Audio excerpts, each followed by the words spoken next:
I like that, Dave, because like for example, what I'm doing here on Filmspiration and what you're doing with the Dave Gramling show is you're starting small, but small doesn't mean small. Small just means more manageable, if you ask me. And then if you can maximize the heck out of that, and people, you really jump on people's radars, and people say like, oh, okay, this guy's really serious about putting out stuff on a regular basis. He's really got something. I'm going to watch him every week. I'm going to see what he's up to every week.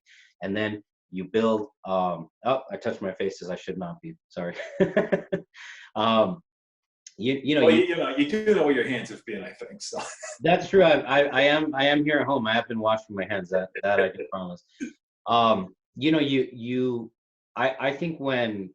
I think there's a lot of, I think that's the benefit when you scale down. It's more manageable, and then you can put more content out and just have that constant presence out there. And even better if you can put a small budget for promotion on it, like for example on Facebook, and so, or YouTube, and so I think those are the building blocks behind regular and consistent content, and to where you put that work in, because let's also not be dismissive of that aspect too. Like, it's work. Like, you have to say like, no honey, I'm not going to watch Netflix, like I need to go to my office and do this thing.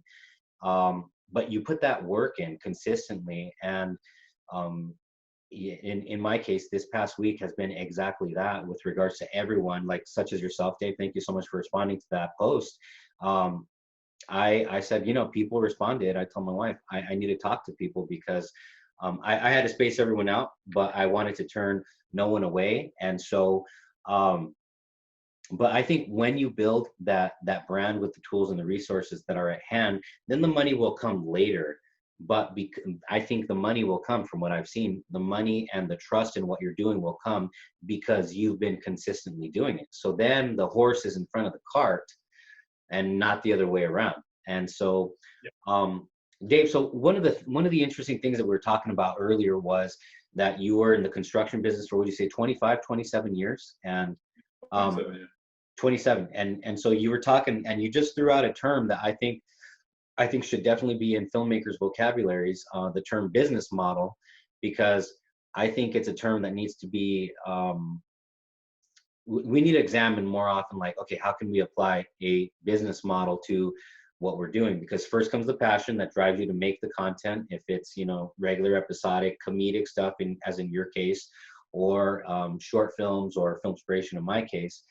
But then afterwards, you need to examine what the business structure is going to be. And so that's where there's this whole other field of study. I don't know if you're aware of this, but on YouTube, you can literally do a YouTube search for 7 ways to make money on YouTube. And so, of course, the advertising thing, the ads revenue thing is on there, but that's actually the least paying way that people are making money, because there are also other creative things that a lot of other people, they're there right in front of us, except they're, oh, look at that, scratch my face correctly. They're there right in front of us, but only the people that care about these topics are talking about them. So here's what I mean. You can also, of course, the classic one, get a sponsor. You can also sell merchandise. You can also do, I forgot what it's called, third-party selling. No, I know I'm screwing that up, but where basically you're watching my video, you like my camera, so then I say, oh, well, for that, go to a link to Amazon to buy that camera, and then I get like a percentage from Amazon if you purchase that camera. There's a term for that, and I know I'm screwing it up and forgetting right now. There's also, pay to play, where, hey, Dave, you want to be on my show? Like, pay me some money. You know what I mean? Like, right. There's a variety. It's a whole school of business thought of how to apply a business model to your content outside of just the advertising. And I know, like a lot of people, that's the thing that we see is like, okay, I want to get monetization and the ads running. That's actually the least of it. But I do encourage and anybody and everybody out there to take a look on YouTube and just do a YouTube search on like 7 ways to make money with your YouTube videos. And that's when that school of thought of videos will come up. But I mean, talk to me about the importance of remembering things like, once you do have, if it's your episodic series, or your weekly comedy show, or in my case, Film Inspiration. Once you have your regular content flowing, and because you're putting the work in, talk to me about the other aspects of the business model, such as promotion, that maybe a lot of people are not thinking about. Yeah, I find it interesting that people will do crowdsourcing to actually make a project, but then they have no money to promote it. And my personal belief is that everybody who comes into the project, first and foremost, you got to believe in the project, because there is no money on these grassroots projects. So do it for the love of it. It's just like I said, do it because you love playing golf. Don't pay you go play golf because you love it.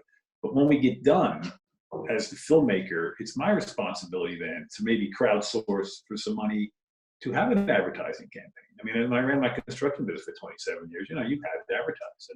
I did go to a point where I've been around long enough that I really didn't need to advertise, but you kept some stuff out there because you always wanted to find some new clients. But so I look at the business model is that we're lucky here that we do have Facebook. Now, it's going to cost you some money to get Facebook to spread the word.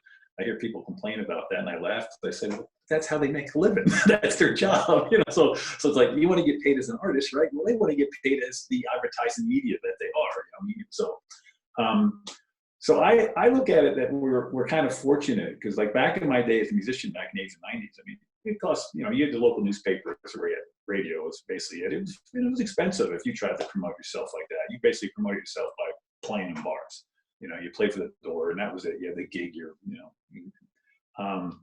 So I looked at when I was putting the forgetting the feature film, starting to put this 30-minute, 25-minute thing together, thinking that would be the option, is that we could use Facebook and YouTube to get it out there, because the truth is you're not going to make any money until you have people watching your show.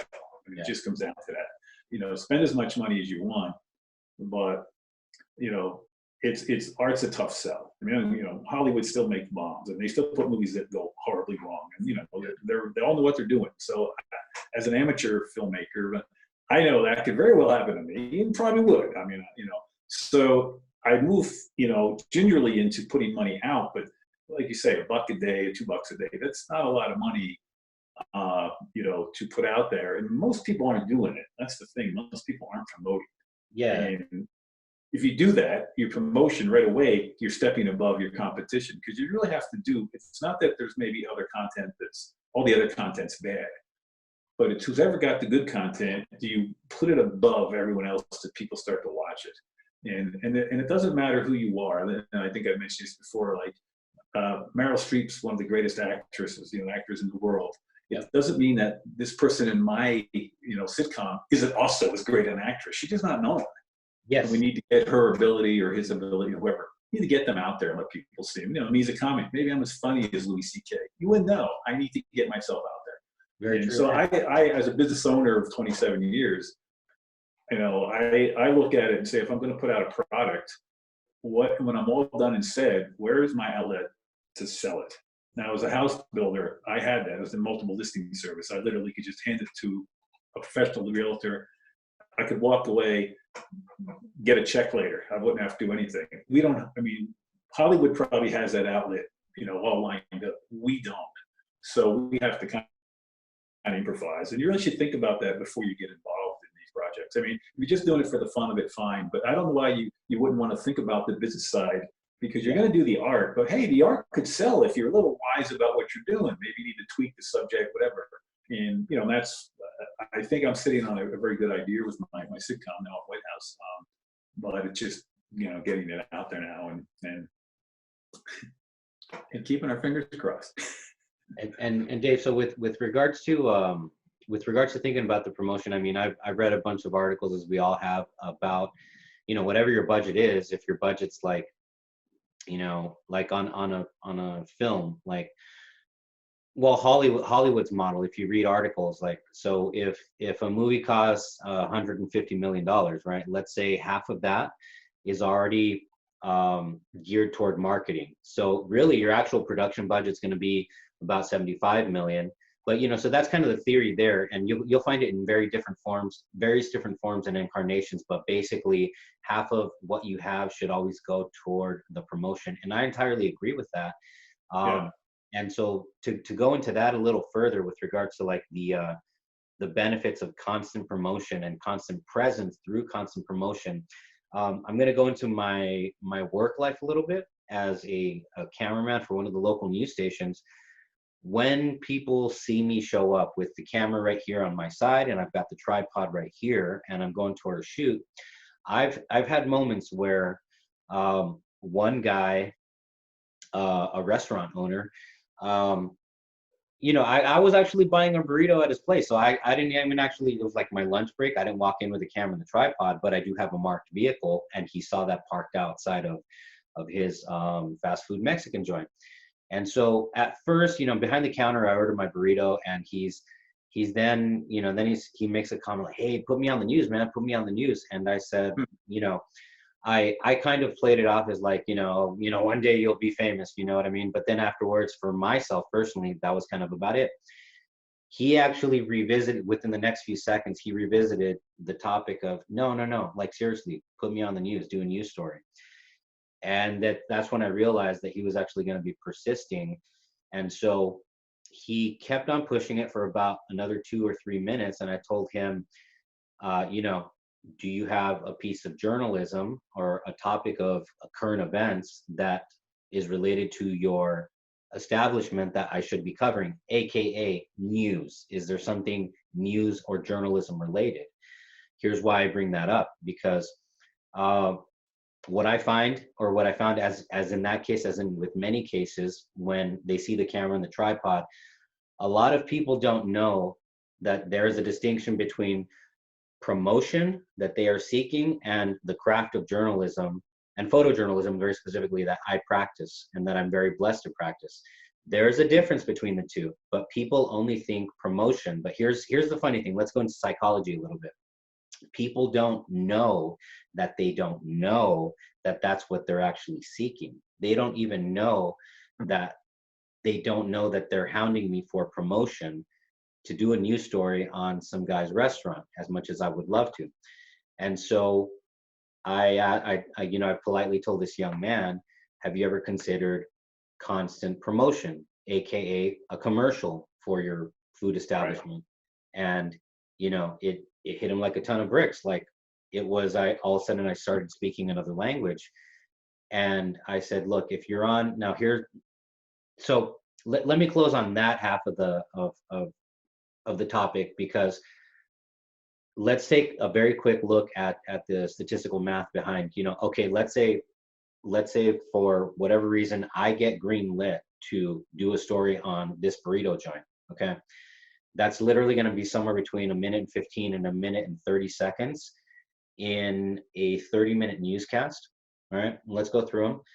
5 a.m., 6 a.m., you got your 7 a.m. newscasts. In some cases, your noon hour-long newscast, your 4 o'clock hour long, your 5 o'clock half an hour, your 6 o'clock half an hour, your 10 o'clock half an hour.